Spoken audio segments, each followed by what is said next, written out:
If you walk through the streets of Florence or Vienna or Paris today, you are looking at the most beautiful civilization human beings have ever built. The architecture is perfect, the food is perfect, the streets are safe, and the trains run on time. It feels finished.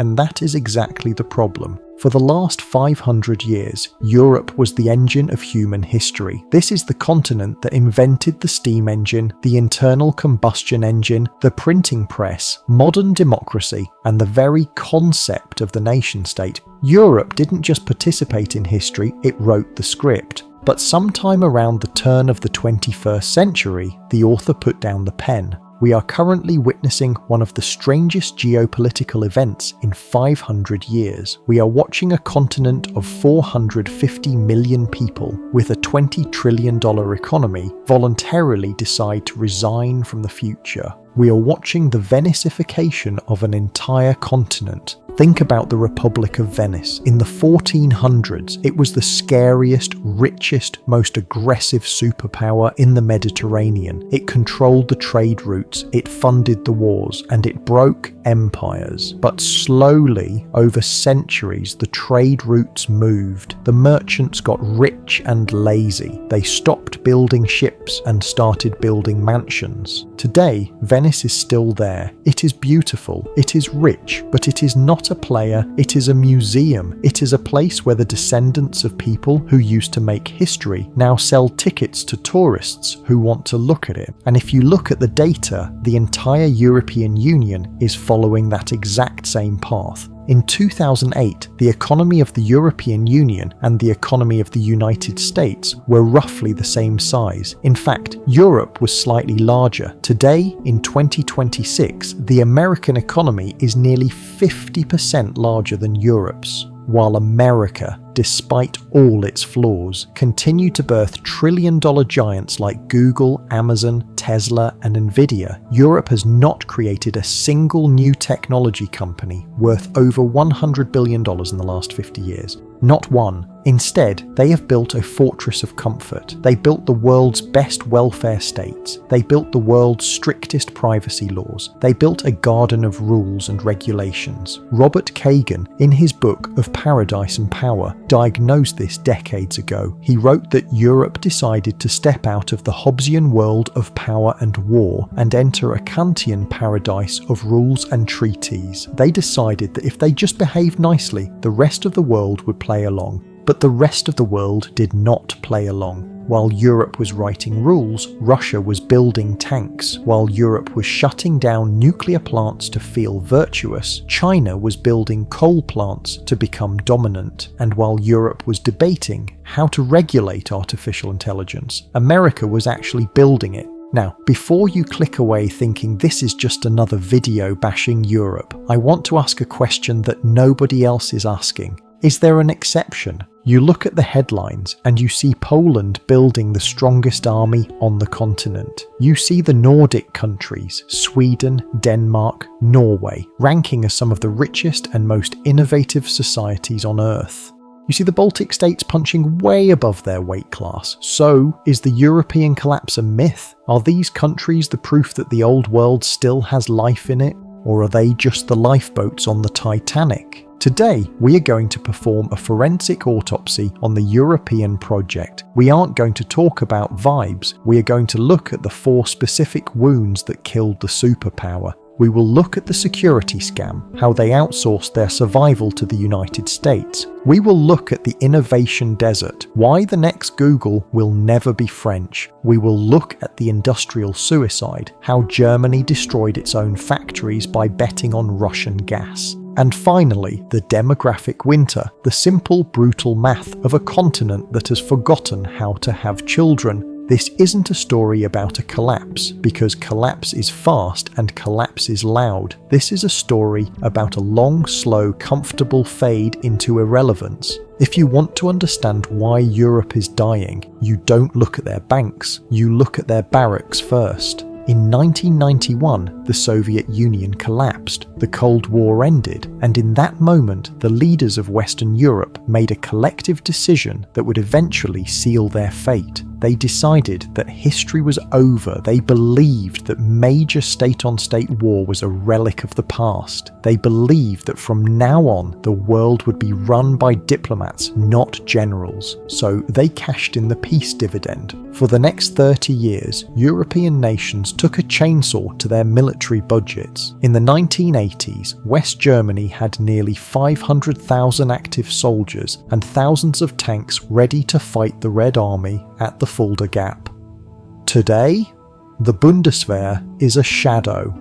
And here is the statistic that should terrify every European citizen watching this. According to defense reports widely cited by military experts and even German officials in recent years, the German military, the economic engine of the continent, has enough ammunition stocks for approximately 2 days of high-intensity warfare. 2 days. If a major war broke out on a Monday, the German army would be throwing rocks by Wednesday. Now, the standard European defense for this is, we didn't need an army because we are peaceful. We spent that money on healthcare, on free universities, on high-speed trains, and that sounds lovely. But it is a time bomb. They didn't spend that money because they were peaceful. They spent that money because they were protected. For 3 decades, Europe outsourced its survival to the American taxpayer. The United States maintains military bases in Germany, Italy, the UK, Spain, Belgium, and the Netherlands. The US Navy patrol their seas, and the US Air Force guarantee their airspace. Europe built a paradise of social welfare, but they built it inside a fortress guarded by American guns. They are like a teenager living rent-free in their parents' basement, bragging about how much disposable income they have. Of course you have disposable income. You aren't paying the mortgage. But now, the landlord is getting tired. As the United States pivots its attention to the Pacific to deal with China, the security umbrella over Europe is closing, and suddenly Europe is realizing it is naked in a blizzard. But wait, you might say, what about France? France has nukes. France has an expeditionary army. France is a serious player. France is indeed the only European nation that still thinks like a great power. But thinking like a great power and being one are 2 different things. For decades, Paris tried to project influence through soft power, diplomacy, culture, and economic ties, especially in their former African colonies. They called it France-Afrique, but look at the map of the Sahel today. Mali kicked the French out. Burkina Faso kicked the French out. Niger kicked the French out. One by one, the flags of the French Republic are coming down, and the flags of Russia and local military juntas are going up. Why? Because soft power is a luxury. When the security situation got hard, France didn't have the capacity to solve the problem. In the ruthless world of 21st century realpolitik, nobody listens to the diplomat if he doesn't bring a big enough stick. France tried to hold on to an empire with speeches and small deployments. It failed. This is the first wound in the autopsy. A superpower must be able to defend its own interests. If you rely on another country to protect your borders, to keep your shipping lanes open, and to deter your enemies, you are not a superpower. You are a protectorate. Europe exchanged its sovereignty for a discount on defense spending. It felt like a good deal in 1995, but in 2026, with war returning to the continent and the American guarantee fading, it looks like the worst trade deal in history. If energy is the blood of an economy, technology is the brain. And this brings us to the most painful question in this entire autopsy. Where is the European Google? Where is the European Amazon? Where is the European Nvidia? Europe has 450 million highly educated people. It has world-class universities like Oxford and ETH Zurich. It has deep capital markets. And yet, if you look at the list of the world's most valuable technology companies in 2026, the silence from Europe is deafening. 7 of the top 10 largest tech companies on Earth are American. The only European technology company company that even cracks the top 20 is ASML, and they don't even make consumer software. They make the machines that American companies use to build chips. There is SAP in Germany, which makes boring enterprise software, and there is Spotify in Sweden, which is the only true global consumer tech hit Europe has produced in 20 years. That's it. In the same 20 years that America birthed Tesla, Meta, Uber, Airbnb, and OpenAI, Europe birthed a music app. Why did this happen? Did Europeans suddenly become stupid? No, they just decided to play a different game. Columbia law professor Anu Bradford calls this the Brussels effect. Her thesis is that Europe realised it couldn't compete on innovation, so it decided to become the world's superpower of regulation. Because the European market is so big and rich, multinational companies have to follow European rules. So Brussels focused on writing the rules. They gave us the GDPR, they gave us the Digital Markets Act, and most recently they gave us the AI Act.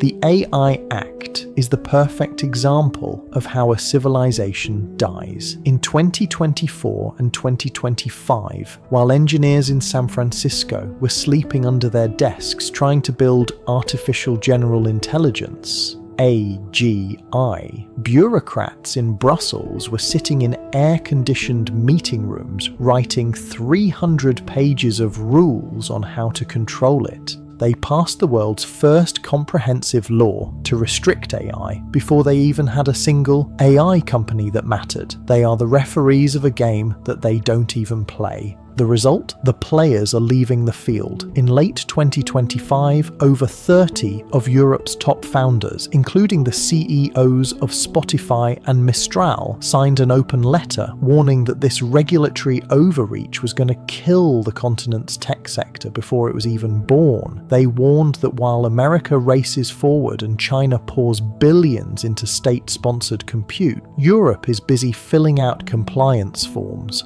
The data proves them right. As of 2025, the United States is home to over 700 unicorns, startups worth over $1 billion. The entire European Union combined, less than 150. That is a 5 times gap, and the gap is widening, not closing. When a European founder has a great idea today, they don't go to Berlin, they don't go to Paris, they buy a ticket to San Francisco, because you cannot build the future in a place that is terrified of it. If the peace dividend was a mistake, what happened to European energy was a crime, and the victim of this crime is the German manufacturing sector, the engine that keeps the entire Eurozone afloat. For 50 years, the German model was simple. Import cheap gas from Russia, use it to power world-class factories, and export high-quality cars and chemicals to the world. It worked until it didn't. When the tanks rolled into Ukraine, the cheap gas stopped, and suddenly the German business model didn't just break, it evaporated. But here is the tragedy. This wasn't just bad luck. This was a self-inflicted wound. While the world was desperate for clean, reliable energy, Germany made the baffling decision to shut down its own nuclear power plants. In April 2023, amidst a historic energy crisis, Berlin turned off its last 3 nuclear reactors. They took perfectly good, paid-for, carbon-free infrastructure and threw it in the trash. The result? According to data from the Federal Statistical Office, German industrial production has fallen for consecutive years, dropping nearly 5% in 2024 alone. They didn't replace nuclear with green magic. They replaced it with dirty coal and expensive imported gas. As former IMF official Ashoka Modi notes in his work on the European economy, political decisions in Europe often completely ignore economic reality. The euro tragedy isn't just about currency, it's about prioritizing ideology over math.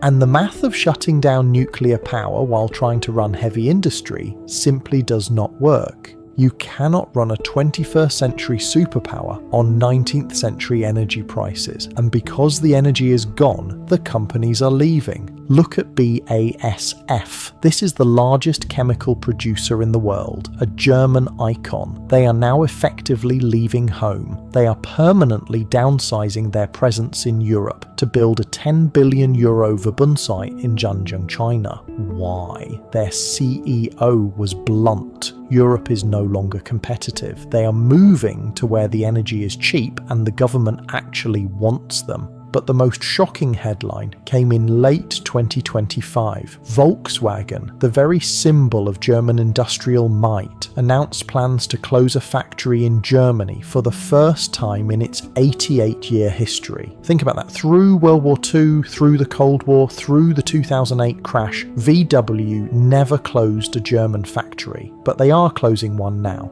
This is what deindustrialization looks like. It's not a bang, it's a moving truck. German industrial output is now 10% lower than it was before the pandemic. The factories aren't just pausing, they are being dismantled and shipped to China and the American South. A superpower that cannot make its own steel, its own chemicals, or its own cars is not a superpower. It is a consumer, and right now, Europe is consuming the wealth it built up over the last century, burning the furniture to keep the house warm. We have talked about armies, we have talked about factories, and we have talked about code, but none of that matters if you don't have people. And this is the final unfixable wound. Europe is dying. I don't mean that metaphorically, I mean it biologically. As of 2024, the median age in the European Union is 44.7 years old. Compare that to the United States, where the median age is 39.5. 5 years might not sound like a lot, but in demographics, 5 years is the difference between a growing civilization and a nursing home.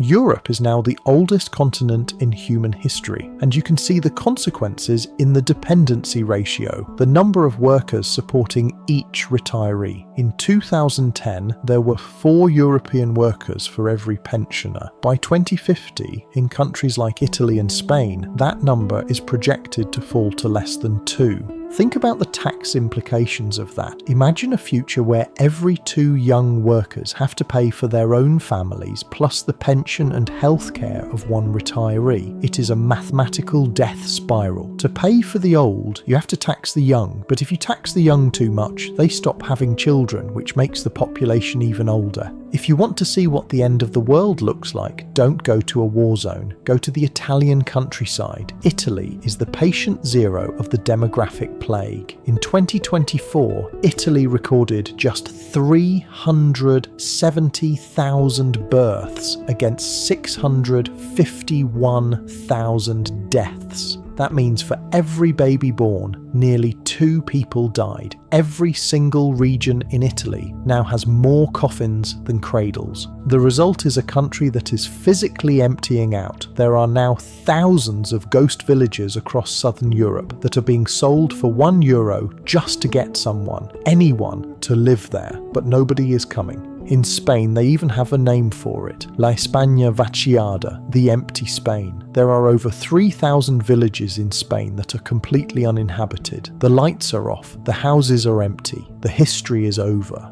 And this brings us to the harsh economic truth that Brussels ignores. Capitalism requires growth. Growth requires workers. You cannot run a superpower economy when your consumer base is shrinking by 200,000 people a year. Volkswagen can't sell cars to ghosts. Real estate developers can't build apartments for people who don't exist. Now, the bureaucrats in Brussels will tell you they have a solution, which is immigration. They argue that importing millions of workers from Africa and the Middle East will fix the math, and strictly on a spreadsheet, it looks like it might work.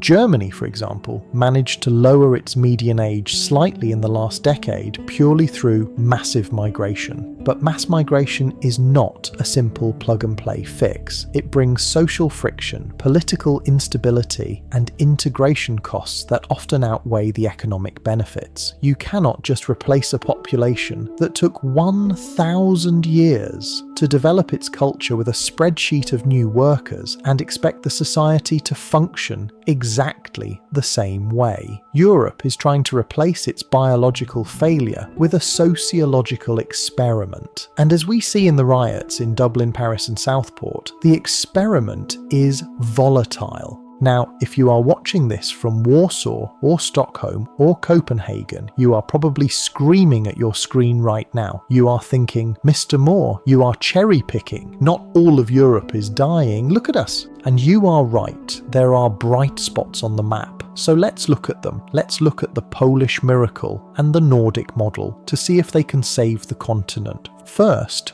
Poland. While Germany is deindustrializing, Poland is booming. In 2025, the Polish economy grew by 3.6%. That might not sound like a lot, but compared to Germany, which barely scraped above zero, it is a rocket ship. Poland has become the factory of Europe. They have lower taxes, a harder working population, and a government that actually believes in building things. Militarily, they are putting the rest of Europe to shame. Warsaw is now spending over 4% of its GDP on defense, the highest in NATO, even higher than the United States. They are buying American tanks, South Korean artillery, and building what will soon be the largest land army on the continent. So, is Poland the new superpower? No, because what we are seeing in Poland is called convergence. They are playing catch up. They are sprinting to get to where Germany was in 2005. And crucially, Poland's success is still tied to the German supply chain. If the German engine dies, the Polish transmission eventually stops turning. Poland is a success story, but it is not a saviour. It is a lifeboat attached to the Titanic.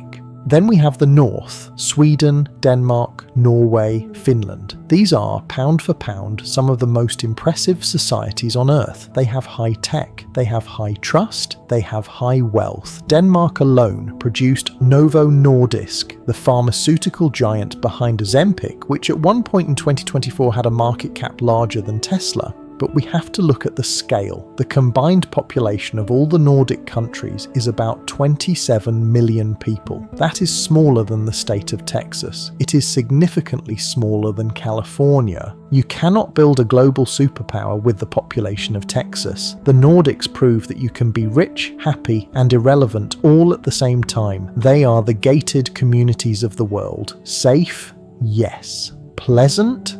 Absolutely. But capable of projecting power to stop a war in the Pacific or the Middle East?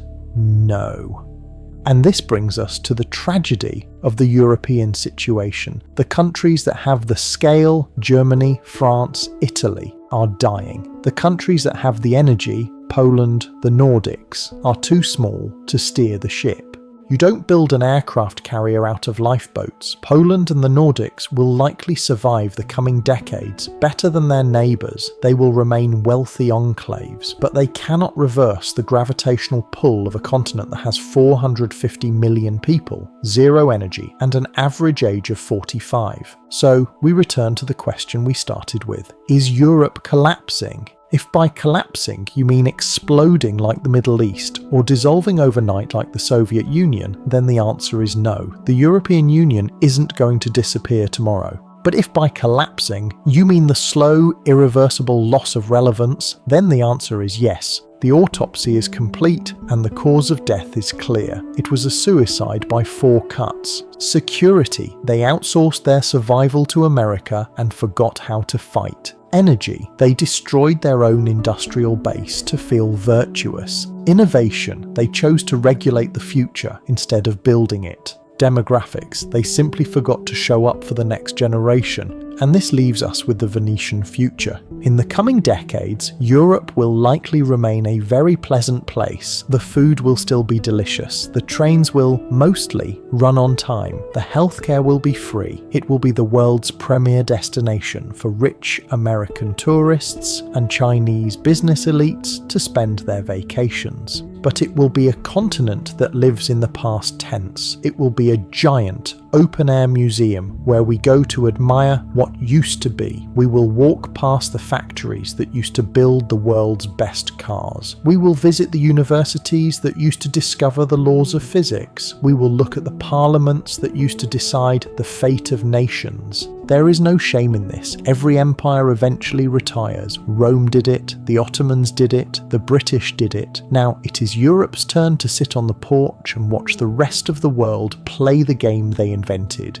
Europe will be a wonderful place to retire. It will be a beautiful place to visit, but it will never again be the place where the future is built. The future speaks English, it speaks Chinese, it might even speak Hindi, but it no longer speaks European. I'm Mr. Moore, and thanks for watching.